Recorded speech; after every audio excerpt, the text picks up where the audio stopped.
बर्तमान बड़ खबर पानीपाग को नहीं बड़ सूचना नुआ अपडेट एबे पानीपाग विभाग पुणी देला सतर्क सूचना 24 घंटे 15 जिले में भयंकर कालबैशाखी संभावना येलो वार्निंग जारी कला पानीपाग विभाग एपटे गुळुगुळी सेपटे कालबैशाखी तबे जानिबा संपूर्ण अपडेट ता पूर्व वीडियो को लाइक करंतु जदि पाउछंती आपनकर सांगसाथी मानको वीडियोटी को शेयर करनियतु जदि फ्रेंड्स आपण माने हमर ई चैनल ले नुआ ही वीडियो देखचोंती पूर्व केबे भी सब्सक्राइब करनाती तबे निहाती चैनल को सब्सक्राइब करे सहित पाखरे आस्तुवा बेल आइकन को बजाय रखतांतु तबे राज्य रे संप्रति असह्य ग्रीष्म प्रभाव और गुळुगुळी जारी रहिछि एही स्थिति आगो को आहुरी किछि दिन पई जारी रहिबो तबे आसंता 5 दिन पर्यंत राज्य रे दिनर तापमात्रा रे विशेष कोनोसी परिवर्तन रो संभावना नथिया बेले पश्चिम ओडिशार अधिकांश स्थान में तापमात्रा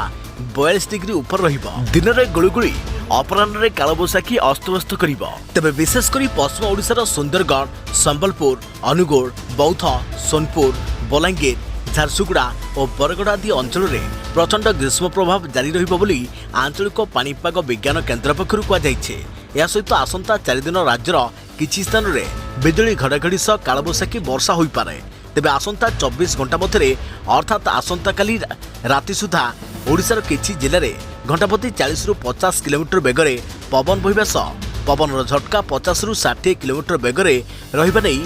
पानीपाग विभाग सतर्क सूचना जारी करबा सह वज्रपात घड़घड़ी सह घूर्णिझड़ बा कालबैशाखी हेबार संभावना रहिछि बोली भारतीय पानीपाग विभाग भुवनेश्वर स्थित आंचलिक केन्द्र पक्षरु एक सतर्क सूचना जारी कर जाइछि तेबे भुवनेश्वर स्थित आंचलिक केन्द्र पक्षरु एक सतर्क सूचना अनुसार एही समय मध्य उत्तर ओडिशार मयूरभंज केन्दुझर बालेश्वर और भद्रक जिले में वज्रपात कालबैशाखी और वर्षा हेबार संभावना रहिछि